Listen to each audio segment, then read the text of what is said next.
Oke, selamat sore semua. Melanjutkan penjelasan mengenai chest spring tadi, perancangan chest spring. Kita baru masuk ke dalam chest spring yang belum sub. Baik, tadi sempat terputus dan ditambah lagi waktunya sudah habis untuk streaming online-nya.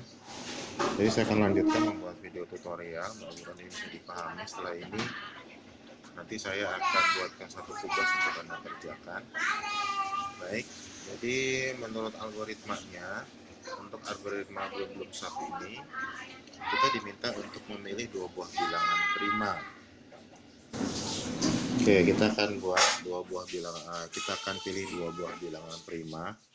Misalkan kita pakai contoh sebelumnya ya, kita pakai P dan kita pakai adalah Q. Oke, P dan Q ini kita pilih sesuai dengan contohnya adalah 11 dan Q-nya adalah 23. Kemudian kita akan pilih N. Oke. Dan ini nantinya akan menjadi sebuah konstanta untuk modulonya. Kita akan lakukan perkalian antara P dan Q. Oke, dari nilai P dan Q yang sudah kita miliki, maka kita tinggal mengalihkan nilai P dan Q-nya. 11 dikalikan 23 ya, sehingga kita dapat nilainya adalah 253. Oke. Jadi ini adalah algoritma yang pertama. Ini algoritma yang pertama, kita menentukan sebuah bilangan. Ya, ini langkah pertamanya, kita menentukan dua buah bilangan P dan Q. Itu adalah prima. Ya, prima yang nilainya besar, berapapun itu yang nilainya besar. Kemudian yang kedua, kita mengkalikan antara P dengan Q-nya. Ini adalah langkah kedua dari algoritma belum subnya. Kita sudah dapat nilai N-nya 253. Yang ketiga adalah kita memilih acak nilai S. Ya, kita memilih acak nilai S. Misalkan kita pakai adalah 5.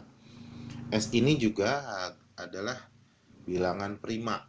Ya, jadi bilangan prima kita sebut dengan bilangan yang relatif prima. Relatif prima itu adalah bilangan yang memiliki faktor persekutuan terbesar. Ya, kita pilih 5 itu karena 5 dengan 253, jadi 5 dengan 253 ini punya faktor persekutuan itu yang sama ya. Jadi karena kita pilih ini, Anda mau pilih di lain ini juga nggak masalah sih sebetulnya, yang penting adalah bilangan prima. Oke, taruhlah ini contohnya adalah 5. Baik, kemudian nilai S ini menurut algoritmanya lebih besar sama dengan 2 atau lebih kecil dari 253. Jadi karena 5 ini lebih besar dari 2 dan lebih kecil sama dengan 253, kita bisa pakai nilai si S-nya. Oke, itu yang pertama. Yang kedua adalah kita mencari nilai X0-nya dulu. Ya, X0-nya ini sebagai seed-nya atau umpannya, supaya kita bisa mengawali pembuatan bilangan acak. Oke, kita pakai rumusnya adalah S kuadrat dimodulokan dengan N. Oke, dalam hal ini kita akan lihat bahwa X0 itu akan sama dengan 25 kuadrat, maaf, 25 kuadrat karena S-nya adalah 5, dimodulokan dengan N. N-nya adalah 253. Kita dapat nilai X0-nya yang pertama ini itu adalah 25. Ya, nilainya adalah 25. Oke, ini sebagai pembangkit. Oke, ini adalah sebagai pembangkitnya. Oke, dari sini kita masuk ke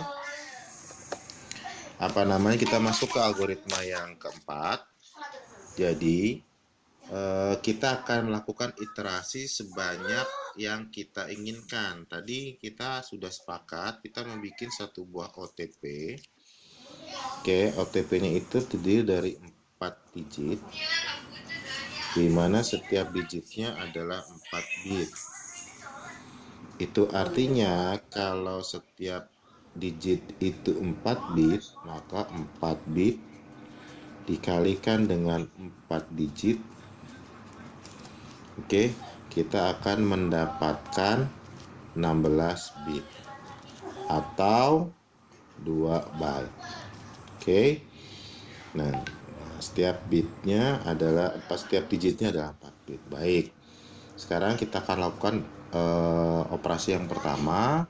Operasi yang pertama itu adalah X0, X1 itu sama dengan X sebelumnya, yaitu X0, yaitu 25 dikuadratkan, dimodulokan dengan 253.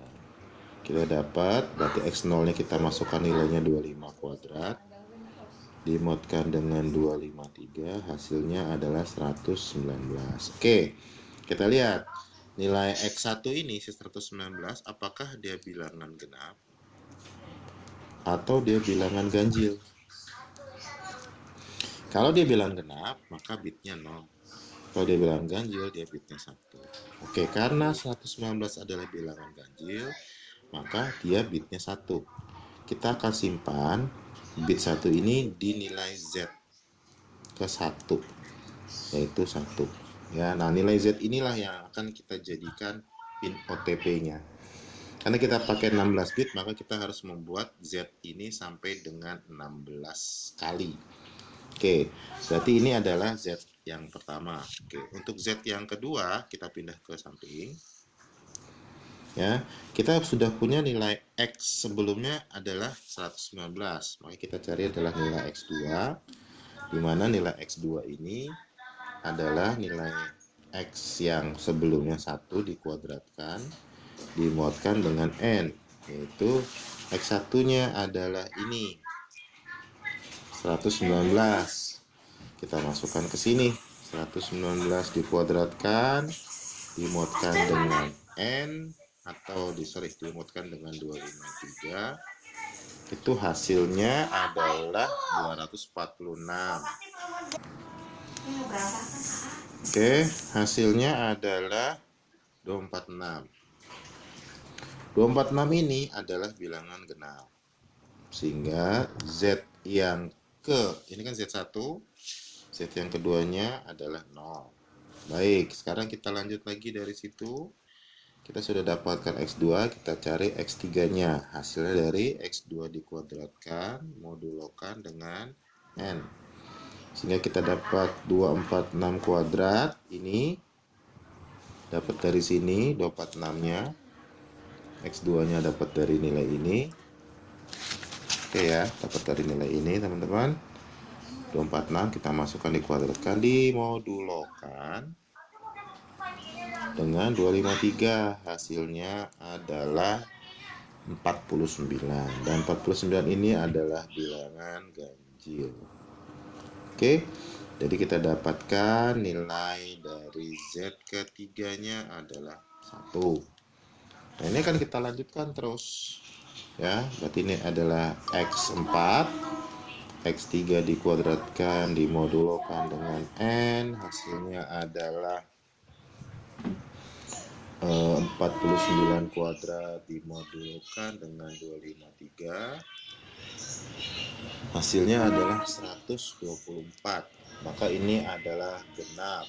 Genap berarti Z keempatnya adalah 0. Kita lanjutkan lagi ya. Next. Oke, kita lanjutkan di sini. Oke, kita lihat X4-nya 124 ya, 124. Oke, berarti kita bicara sekarang X5. Ya, kita lihat X5-nya adalah X4 kuadrat dimodulokan dengan 253 atau dengan N ya. Langsung saja X4-nya nilainya adalah, sebentar.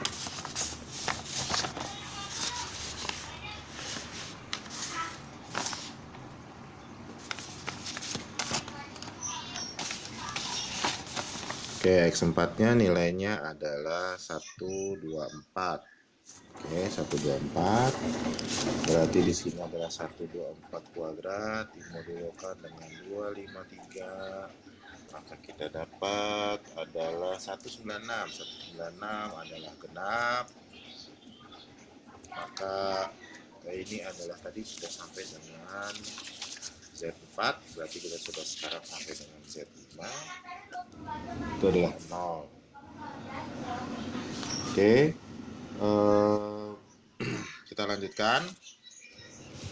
Misalkan X6 adalah X5 kuadrat dimodulkan dengan N sehingga hasilnya adalah 196 kuadrat dimodulkan dengan 253, hasilnya adalah 213 ya, 213, dan ini adalah ganjil. Oke, berarti Z ke-6 adalah 1. Baik, kalau kita urut dari mulai Z dan seterusnya ini dan seterusnya ya teman-teman ya, ini dan seterusnya sampai dengan Z16. Taruhlah misal kita dapat Z1, Z2, Z3, Z4, Z5, Z6 dan seterusnya sampai dengan Z16. Kita dapatkan bitnya adalah, tadi kita mulai dari Z0 adalah 0, Z1 nya adalah 1, maaf, Z1, Z2 adalah 0, Z3 kembali ke 1, Z4 nya 0, Z5 nya 0, Z6 nya 1, misalkan Z1, 2, 3, 4, 5, 6, 7, 8, 9, 10, 11, 12, 13, 14, 15, 16 misal ya, contoh. Kita sudah dapatkan mulai dari Z1 sampai dengan Z ke-16 misalkan demikian. Kemudian barulah kita bagi-bagi 4 ya. Bagi-bagi 4 misalkan, oke, ini ada salah sedikit, kalau kita bagi 4 misalkan di sini 0, di sini 1 ya. Oke, di sini 1, kemudian ini bagi 4. Oke, kemudian ini misalkan gini deh, ini 0, ini 1, misalkan demikian ya. Ya, misal ya, ini misalkan berarti 4, ini 4 lagi ya. Oke, seperti ini misal. Oke, jadi kita dapatkan ini 1, 2, 4 adalah 6, ini 1, 2, 4 ini adalah 5, ini adalah 5, ini kan 8 tambah 2, 10 misalkan, kita buatkan ini jadi 0, kita ambil belakangnya, maka ya pin OTP nya adalah 0556